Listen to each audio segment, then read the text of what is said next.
இறை இயேசுவில் பிரியமுள்ள மாதா தொலைக்காட்சியின் அனைத்து நிகழ்ச்சிகளையும் ஆவலோடு பார்த்து கொண்டிருக்கிற அன்பு நேயர்கள் அனைவருக்கும் இனிய இரவு வணக்கம்.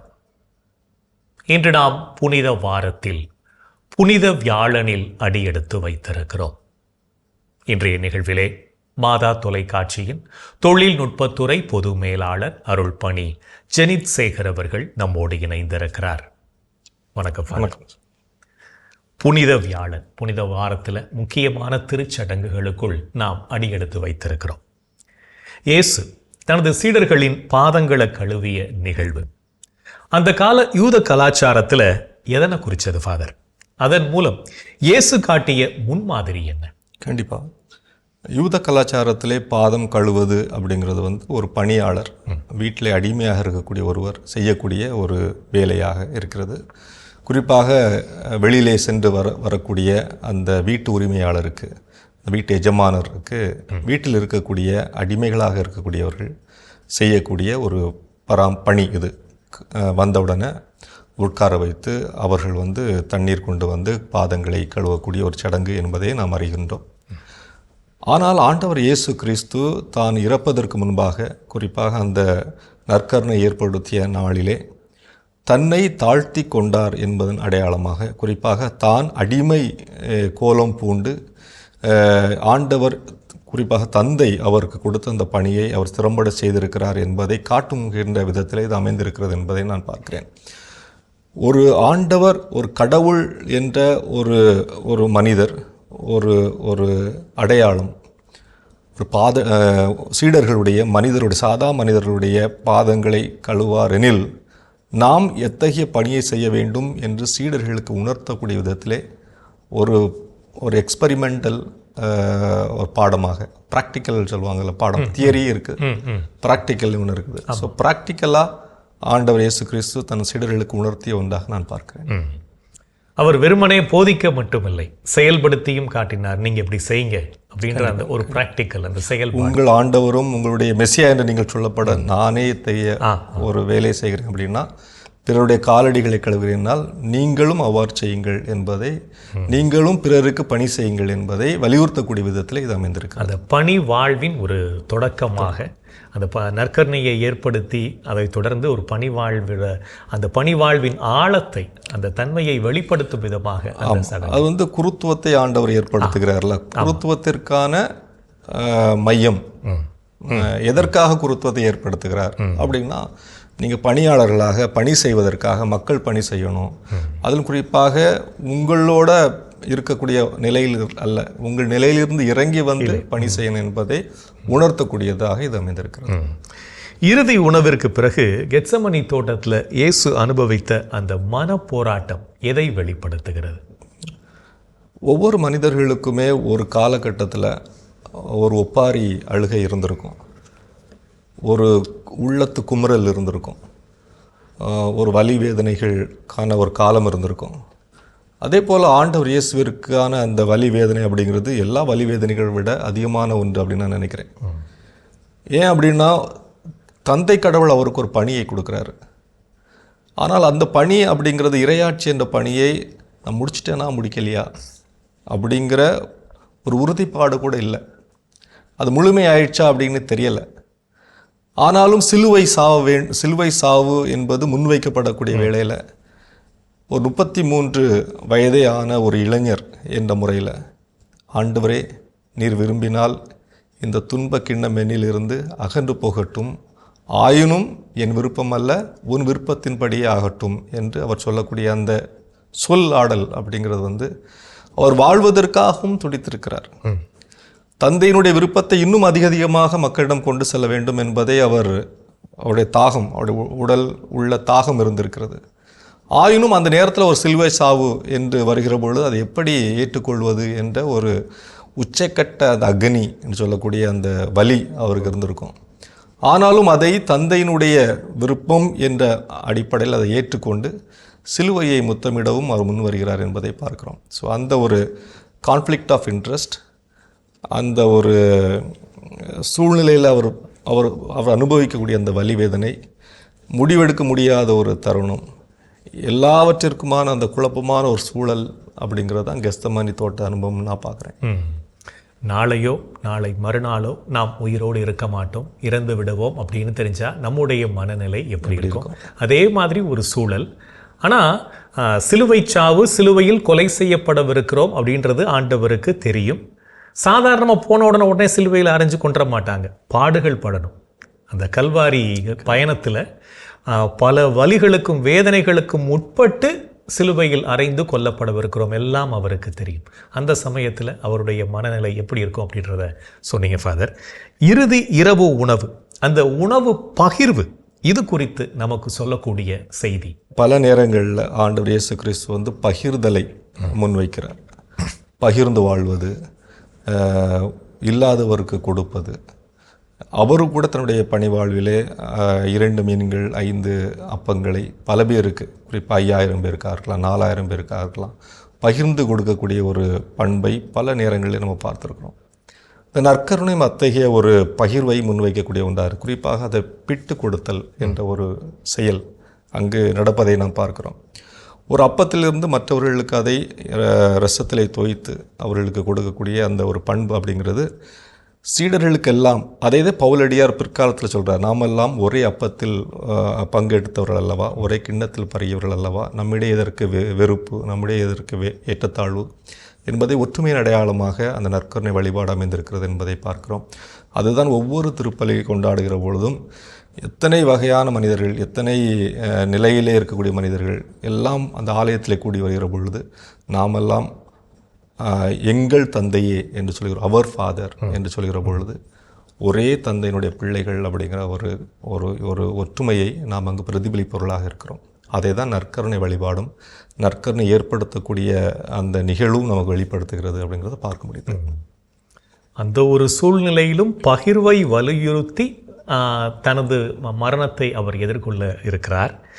இந்த நேரத்தில் ஃபாதர், யூதாசுடைய முத்தம், இன்னொரு பக்கம் இயேசுவின் மன்னிப்பு, இது இன்றைய உறவுகளுக்கு தரக்கூடிய பாடம் என்னவா இருக்கும் அப்படின்னு நினைக்கிறீங்க? கண்டிப்பாக ஒரு கதை வேணால் சொல்லலாம். ஒரு மனிதர் ஒரு தேளை பார்த்துருக்கிறார். தேள் வந்து இறக்கக்கூடிய தருவாயில் இருந்திருக்கிறது. சரி, அதை காப்பாற்றலாமே அப்படின்னு சொல்லிட்டு தேளை கையில் எடுத்தாராம். அப்போ அது வந்து அவனை என்ன செஞ்சிருக்கு, கொட்டும் இல்லையா, இயல்பு. ஆமாம், அது இயல்பு, கொட்டும். மறுபடியும் கீழே விட்டார். ஆனால் மறுபடியும் அது சாக போகுது, மறுபடியும் ஏதோ ஒரு குழியில் விழப்போகுது. மறுபடியும் அவர் கையில் எடுக்கிறார், மறுபடியும் கொட்டுகிறது. யாரோ ஒருத்தர் கேட்டாங்களாம், அதுதான் கொட்டுதுன்னு தெரியுதில்ல, பிறகு ஏன் நீ மீண்டும் மீண்டுமாக அதை கையில் எடுக்கிறேன்னு கேட்கும்பொழுது அவர் சொன்னார், கொட்டுவது என்பது தேளினுடைய இயல்பு, ஆனால் அன்பு செய்ய வேண்டும் என்பது என்னுடைய இயல்பு அப்படின்னு சொல்கிறாராம். அந்த இதே சின்ன ஒரு கதை வந்து ஆண்டவர் இயேசுனுடைய வாழ்வில் ஒத்து போகும் நினைக்கிறேன். அவருடைய இயல்பு, கடவுள் தன்மையில் அவர் விளங்கியவர். அன்பே கடவுளுடைய தன்மை அப்படின்னு சொல்லும்போது முத்தங்கள், துரோக முத்தங்கள் பல வந்தாலும் திருப்பி கொடுக்க வேண்டியது அன்பின் முத்தங்களாகத்தான் இருக்கிறது. அவர்களுக்காகவும் சிலுவை சாவை ஏற்கக்கூடிய இயல்பை கொண்டவராக இயேசு இருக்கிறார். நாமும் அவருடைய சாயலிலும் உருவிலும் படைக்கப்பட்டிருக்கிறோம் அப்படின்னா அந்த இயல்பை நாமும் பெற்றிருக்கிறோம் என்பது அர்த்தமாகிறது. எனவே நாமும் அவரை போல வாழதான் அழைக்கப்பட்டிருக்கிறோம். அது நமது இயல்பாகவும் கூட இருக்கிறது. அந்த இயல்பை அறிதல் என்பதுதான் ஞானம் என்று நான் பார்க்கிறேன். அந்த துரோகத்தின் முத்தங்கள் ஒருவரிடமிருந்து வெளிப்பட்டாலும் நம்மிடமிருந்து வெளிப்படக்கூடிய முத்தங்கள் அன்பின் முத்தங்களாக இருக்க வேண்டும். ஆரம்பத்தில் ஆண்டவர் சொன்ன மாதிரி, ஒரு கன்னத்தை அறைந்தால் மறு கன்னத்தையும் காட்டு, நீ வெறுப்பில் ஒரு கன்னத்தை அரைஞ்சாலும் அன்பின் காரணமாக நான் மறு கன்னத்தையும் காட்டுகிறேன் அப்படின்ற ஒரு அடிப்படையில் இந்த முத்தங்களை பற்றியும் அந்த துரோகங்கள் அன்பை பற்றியும் சொன்னீங்க. இப்போ வந்து இயேசுவை வந்து மறுதலித்த பேதுரு மீண்டும் திரும்பி வருகிற பொழுது ஆண்டவர் இயேசு அவரை ஏற்றுக்கொள்கிறார். அவரிடம் வந்து மிக உயர்ந்த ஒரு பொறுப்பை கொடுக்கிறார். அதே போல தன்னை காட்டி கொடுத்திருந்த யூதாஸ் கூட திரும்பி வந்திருந்தார் எனில் ஆண்டவர் அவருக்கும் இன்றளவும் ஒரு மிக சிறந்த ஒரு பொறுப்பை கொடுத்திருப்பார் என்று நான் நினைக்கிறேன். ஆனால் யூதாஸுக்கு அந்த நம்பிக்கை இல்லை. ஆண்டவர் நம்மை மன்னிப்பார், ஏற்றுக்கொள்வார் அப்படின்ற நம்பிக்கை இல்லை. அதனால அவர் தனது உயிரை மாய்த்து கொண்டார். பெரிய வியாழன் அன்று இயேசு வழங்கிய புதிய கட்டளை, நான் உங்களை நேசித்தது போல நீங்களும் ஒருவர் மற்றவரை நேசியுங்கள். இந்த காலகட்டத்தில் போர்கள், வெறுப்பு பேச்சுகள், மத கலவரங்களுக்கு மத்தியில் இந்த நிபந்தனையற்ற அன்பு மட்டுமே உலகை மீட்கக்கூடிய ஒரே வழியாக இருக்க முடியும்.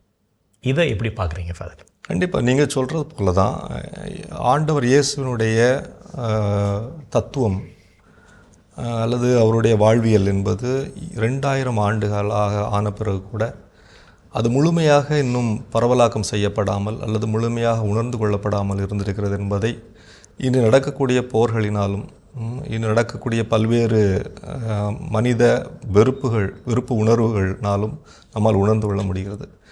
இது எதை சொல்லுது அப்படின்னா, இன்னும் நமது பணிகள் அதிகமாக இருக்குது என்பது தான் தெளிவுபடுத்துகிறது. இன்னும் ஆண்டவர் இயேசுனுடைய உண்மையான அந்த தத்துவமாக இருக்கலாம், இறையியலாக இருக்கலாம், அவருடைய சிந்தனைகளாக இருக்கலாம், வார்த்தைகளாக இருக்கலாம், எல்லா மனிதர்களுக்கும் புதிதாக சென்றடைய வேண்டிய ஒன்றாக இருக்கிறது. இயேசுனுடைய நற்செய்தி இன்னும் அறிவிக்கப்பட வேண்டிய, ஆழமாக அறிவிக்கப்பட வேண்டிய நேரம் இருக்கிறது, நேரம் வந்துவிட்டதுன்னு நினைக்கிறேன். இன்னும் அதிகமாக அது சொல்லப்பட வேண்டும். அப்பொழுது தான் இந்த நான் உன்னை அன்பு செய்வது போல நீங்களும் ஒருவர் மற்றவரை அன்பு செய்யுங்கள் என்ற இயேசுனுடைய பொன்மொழி அல்லது கோல்டன் ரூல் அப்படிங்கிறது அது உணரப்படக்கூடிய ஒன்றாக அமையும். இன்றைய நாளில் இந்த புனித வியாழன் நிகழ்வில் இயேசு நற்கருணை ஏற்படுத்தியது, குருத்துவத்தை ஏற்படுத்தியது, இதன் அடிப்படையில் நிறைய சிந்தனைகளை பகிர்ந்துக்கிட்டீங்க ஃபாதர். இயேசுனுடைய இந்த செய்திகளை குறித்தும் பேசுனீங்க. குறிப்பாக நாம் இன்றைய வாழ்வில் யூதாஸாக வாழ்ந்து கொண்டிருக்கிறோமா இல்லை பேதுருவாக வாழ்ந்து கொண்டிருக்கிறோமா? இயேசு நம்மை மன்னிப்பாரா மன்னிக்க மாட்டாரா அப்படின்ற ஒரு குழப்பத்திலேயே தனது வாழ்வை மாய்த்து கொண்ட யூதாஸாக இருக்கிறோமா, இல்லை நான் ஆண்டவர் இயேசுவையே மறுதளித்திருந்தாலும் நிச்சயமாக நான் மீண்டும் அவரிடம் சென்று என் தவறுக்காக வருந்தி மன்னிப்பு கேட்டால் அவர் மன்னிப்பார் என்ற நம்பிக்கையோடு இருந்த பேதுருவாக இருக்கிறோமா அப்படின்ற ஒரு சிந்தனையும் முன் வச்சிருக்கீங்க ஃபாதர். நன்றி. நன்றி.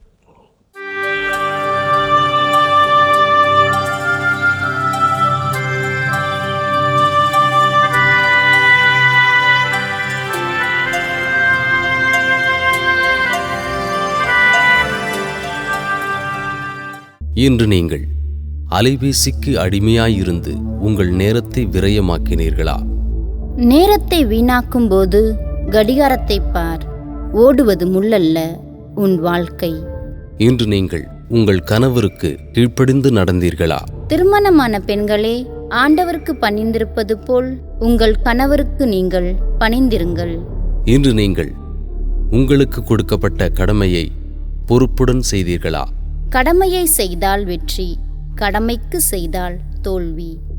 இன்று நீங்கள் மூட நம்பிக்கையை பின்பற்றி நடந்தீர்களா? கடவுள் ஒருவரே, கடவுளுக்கும் மனிதருக்கும் இடையே இணைப்பாளரும் ஒருவரே, அவரே இயேசு கிறிஸ்து என்னும் மனிதர். இன்று நீங்கள் கடவுளின் குரலுக்கு செவிமடுத்தீர்களா? மனிதர் அப்பத்தால் மட்டுமல்ல, மாறாக கடவுளின் வாய்ச்சொல் ஒவ்வொன்றாலும் வாழ்வர்.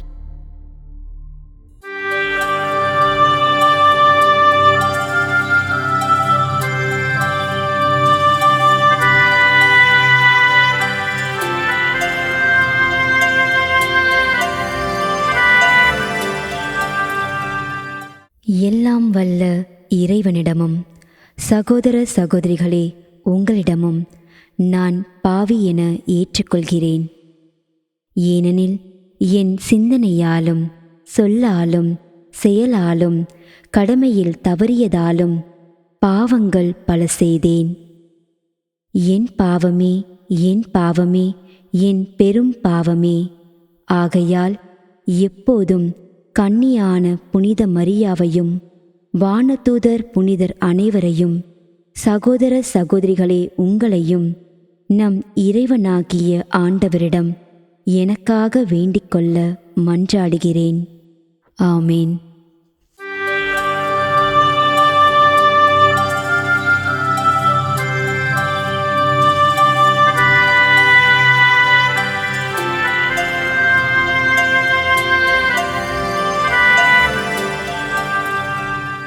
நாளைய திருப்பலி வாசகங்கள். முதல் வாசகம் இறைவாக்கினர் எசாயா நூலிலிருந்து வாசகம். அதிகாரம் 52 இறைவார்த்தைகள் 13 முதல் அதிகாரம் 53 இறைவார்த்தை 12 முடிய. பதிலுரை பாடல். திருப்பாடல் 31. இறைவார்த்தைகள் 1, 5, 11 முதல் 12, 14 முதல் 16 மற்றும் 24 முடிய. இரண்டாம் வாசகம் எபிரேயருக்கு எழுதப்பட்ட திருமுகத்திலிருந்து வாசகம்.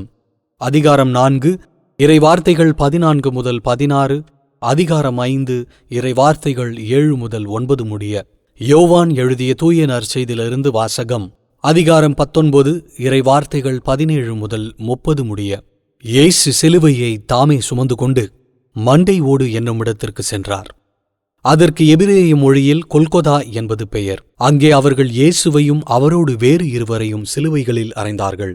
அவ்விருவரையும் இரு பக்கங்களிலும் இயேசுவை நடுவிலுமாக அறைந்தார்கள். பிலாத்து குற்ற அறிக்கை ஒன்று எழுதி அதை சிலுவையின் மீது வைத்தார். அதில் நாசரேத்து இயேசு யூதர்களின் அரசன் என்று எழுதியிருந்தது. இயேசு சிலுவையில் அறையப்பட்ட இடம் நகரத்துக்கு அருகில் இருந்ததால் யூதருள் பலர் இந்த குற்ற அறிக்கையை வாசித்தனர். அது எபிரேயம், லத்தீன், கிரேக்கம் ஆகிய மொழிகளில் எழுதப்பட்டு இருந்தது. யூதரின் தலைமை குருக்கள் பிலாத்துவிடம், யூதரின் அரசன் என எழுத வேண்டாம், மாறாக யூதரின் அரசன் நான் என்று அவனே சொல்லிக் கொண்டதாக எழுதும் என்று கேட்டுக்கொண்டார்கள். பிலாத்து அவர்களை பார்த்து, நான் எழுதியதே என்றார். இயேசுவை சிலுவையில் அறைந்த பின் படைவீரர் அவருடைய ஆடைகளை 4 பாகமாக பிரித்து ஆளுக்கு ஒரு பாகம் எடுத்துக்கொண்டார்கள். அங்கியையும் அவர்களே எடுத்துக்கொண்டார்கள். அந்த அங்கி மேலிருந்து கீழ்வரை தையலே இல்லாமல் நெய்யப்பட்டிருந்தது. எனவே அவர்கள் ஒருவரையொருவர் நோக்கி, அதை கிழிக்க வேண்டாம், அது யாருக்கு கிடைக்கும் என்று பார்க்க சீட்டு குலுக்கி போடுவோம் என்றார்கள். என் ஆடைகளை தங்களிடையே பங்கிட்டுக் கொண்டார்கள், என் உடையின் மேல் சீட்டு போட்டார்கள் என்னும் மறைநூல் வாக்கு இவ்வாறு நிறைவேறியது. படைவீரர் இவ்வாறு செய்தனர். சிலுவை அருகில் இயேசுவின் தாயும் தாயின் சகோதரியும் குளோப்பாவின் மனைவியுமான மரியாவும் மகதலா மரியாவும் நின்று கொண்டிருந்தனர். இயேசு தம் தாயையும் அருகில் நின்ற தம் அன்பு சீடரையும் கண்டு தம் தாயிடம், அம்மா, இவரே உம் மகன் என்றார். பின்னர் தம் சீடரிடம், இவரே உம் தாய் என்றார். அந்நேரம் முதல் அச்சீடர் அவரை தம் வீட்டில் ஏற்றுக்கொண்டார்.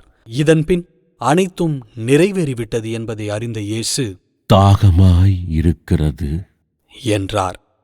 மறைநூலில் எழுதியுள்ளது நிறைவேறவே இவ்வாறு சொன்னார். அங்கே ஒரு பாத்திரம் நிறைய புளித்த திராட்சை ரசம் இருந்தது. அதில் கடற்பஞ்சை நன்கு தோய்த்து ஈசோப்பு தண்டில் பொருத்தி அதை அவர்கள் அவரது வாயில் வைத்தார்கள்.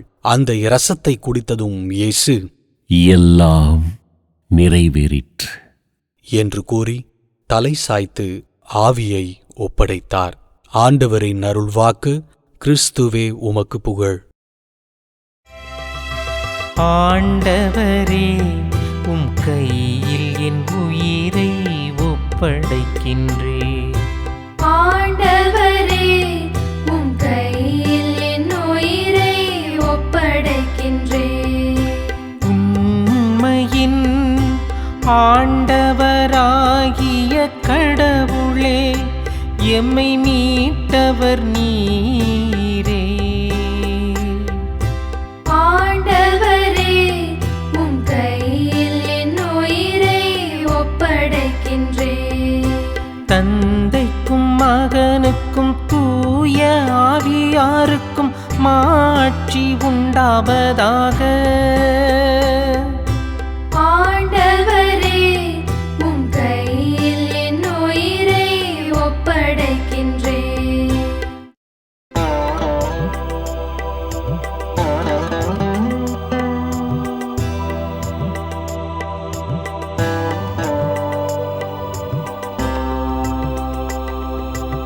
ஆண்டவரே, நாங்கள் விழித்திருக்கும் போது எங்களை காத்தருளும்.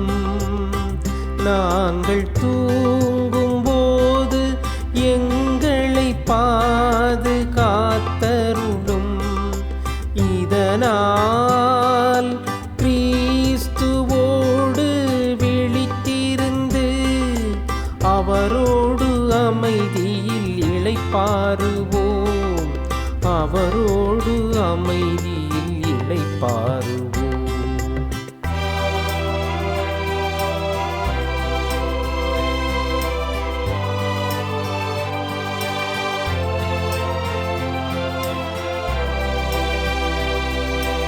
ஆண்டவரே, உமது சொற்படி உமது அடியான் என்னை அமைதியுடன் போகச் செய்கிறீர்.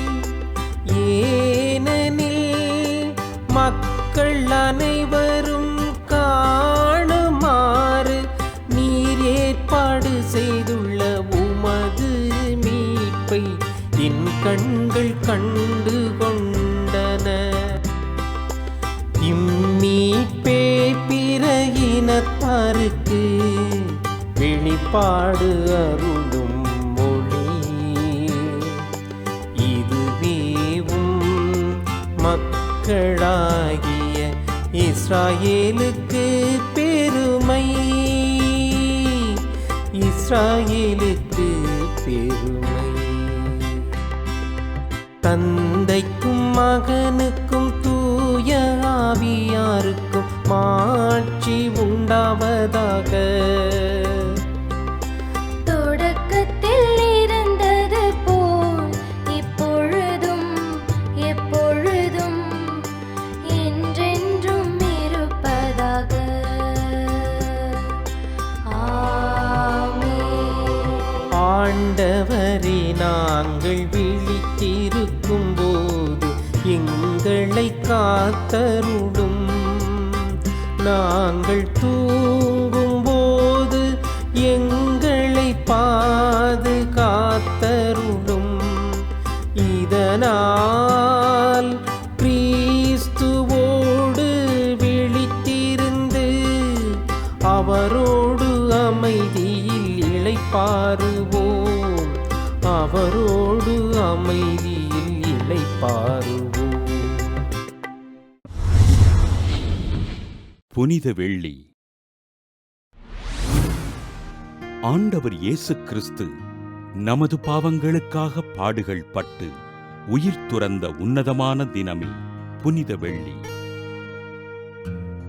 இகழ்ச்சிக்கும் நகைப்பிற்கும் துன்பத்திற்கும் உட்பட்ட ஆண்டவர் இயேசு கிறிஸ்து நமது குற்றங்களுக்காக குற்றவாளியாக்கப்பட்டு கசையடிகளை தாங்கிக் கொண்டு தலை கவிழ்ந்து நின்றார். தாவீதின் மகனுக்கு ஓசன்னா என்று புகழ்பாடிய மனித நாவுகள் இவனை சிலுவையில் அறையும் என்று ஒன்று சேர்ந்து சொல்ல ஆண்டவர் இயேசு அவமானத்தின் சின்னமாக கருதப்பட்ட சிலுவையினை தோள் சுமந்தார். கண்களைத் தவிர உடல் உறுப்புகள் அனைத்தும் ரணத்தினால் இரத்தம் சொட்ட சிலுவையின் பாரம் தாழாமல் 3 முறைகள் கீழே விழுந்து நம் மீட்பிற்காக எழுந்து நடந்தார். தேவையில் இருப்போருக்கு ஓடோடி உதவிகள் செய்த கால்களும், பாவிகளை அரவணைத்து ஆசீரளித்த கரங்களும், சிலுவையில் ஆணிகளால் அறையப்பட அந்நேரத்திலும் தன்னை துன்புறுத்தியோர் மீது அன்பு காட்டினார் ஆண்டவர் இயேசு. கல்வாரி மலையில் கள்வர்கள் நடுவில் பிலாத்துவினால் யூதரின் அரசராக உறுதி செய்யப்பட்ட ஆண்டவர் இயேசு தன் தாய் மரியாவை அருளப்பருக்கு தாயாகவும் அருளப்பரை மரியன்னைக்கு மகனாகவும் அறிமுகம் செய்தார். 5000 மக்களின் பசி தீர்த்த ஆண்டவர் இயேசுவின் தாகம் தணிப்பதற்கு புளித்த காடிநீர் தண்ணீரென்று தரப்பட ஆண்டவர் இயேசு தலை சாய்த்து தன் ஆவியினை தன் தந்தையிடம் ஒப்படைத்தார். புனித வெள்ளியினை சிறப்பிக்கின்ற நாம் நமது வாழ்வில் துன்பத்தை எதிர்கொள்வதற்கு மன வலிமையினை அருளும்படியாக ஜெபிப்போம். என் அன்புக்குரிய சகோதர சகோதரிகளே, கடவுள் இன்றைய தினத்தில் நம்மை எப்படியெல்லாம் வழி நடத்தியிருக்கிறார் சற்று எண்ணி பார்ப்போம். இன்றைய காலையிலிருந்து இந்த இரவு தூங்க போவதற்கு வரை நமது வாழ்க்கை முழுவதும், இந்த நாள் முழுவதும் கடவுளுடைய பராமரிப்பை நாம் உணர்ந்திருப்போம். அந்த அற்புதமான காரியங்களுக்காக கடவுளை நாம் போற்றி புகழ்வோம். அவருக்கு நாம் நன்றி சொல்வோம். நாம் எந்த நேரமும் நன்றி சொல்லி அவரை போற்றி புகழ்கின்ற பொழுது நமது வாழ்க்கை இன்னும் அருளால் நிரப்பப்படுகிறது என்பதை உணர்ந்தவர்களாக நன்றி சொல்வோம். இன்றைய தினத்தில் சிறப்பாக ஆதரவற்ற குழந்தைகளுக்காக நாம் மன்றாடுவோம். எங்கள் அன்பே உருவான இயேசு ஆண்டவரே, ஆதரவற்ற அனாதை குழந்தைகளை எண்ணி பார்க்கிறோம். ஆண்டவரே, வாழ்க்கையில் அவர்கள் பெற்றுக்கொள்ள வேண்டிய அடிப்படை தேவைகளும் பெற்றுக்கொள்ள இயலாமலும், கல்வி இல்லாமல், உண்கின்றதற்கு தேவையான உணவு இல்லாமல், உடை இல்லாமல், ஆதரவு இல்லாமல், பெற்றோர் இல்லாமல் அனாதைகளாக வாழ்ந்து கொண்டிருக்கின்ற இதோ இந்த ஆதரவற்ற குழந்தைகளை நாங்கள் எண்ணி பார்க்கிறோம். இயேசுவே, இதோ எங்களது தாராள உதவியினால் நாங்களும் மனம் மாறி இந்த குழந்தைகளுக்கு எங்களால் இயன்ற வரை நன்மைகளை செய்து இந்த குழந்தைகளுக்கு மகிழ்ச்சியை, சமாதானத்தை, வாழ்க்கையில் அவர்கள் எதிர்நோக்கி இருக்கின்ற ஒவ்வொரு தேவையும் பூர்த்தி செய்து அவர்களுக்கு நம்பிக்கையை தருகின்ற நல்ல மனிதர்களாக எங்களையே மாற்றிடணும். இந்த குழந்தைகளுக்கு நீர் ஆதரவாக வாரும். எங்கள் அன்பு தாயே, ஆரோக்கிய அன்னையே, ஆதரவற்ற குழந்தைகளுக்காக பரிந்து பேசுங்கள் அம்மா. இந்த ஜபங்களெல்லாம் எங்கள் ஆண்டவராகிய இயேசுவே அது வல்லமையான திருநாமத்தின் வழியாக உம்மை கெஞ்சி மன்றாடுகிறோம். ஆமென். என்று வாழும் உயிருள்ள இறைவன், தந்தை, மகன், தூய ஆவியார் நாம் அனைவரையும் நிறைவாக ஆசீர்வதிப்பாராக. ஆமென். அன்பு நெஞ்சங்களே, இன்றைய நிகழ்விலே மாதா தொலைக்காட்சியின் தொழில்நுட்பத்துறை பொது மேலாளர் அருள்பணி ஜெனித் சேகர் அவர்கள் கலந்து கொண்டு இந்த புனித வியாழன் பற்றிய சிந்தனைகளை நம்மோடு பகிர்ந்து கொண்டார். மீண்டும் நாளை சந்திக்கலாம். Good night.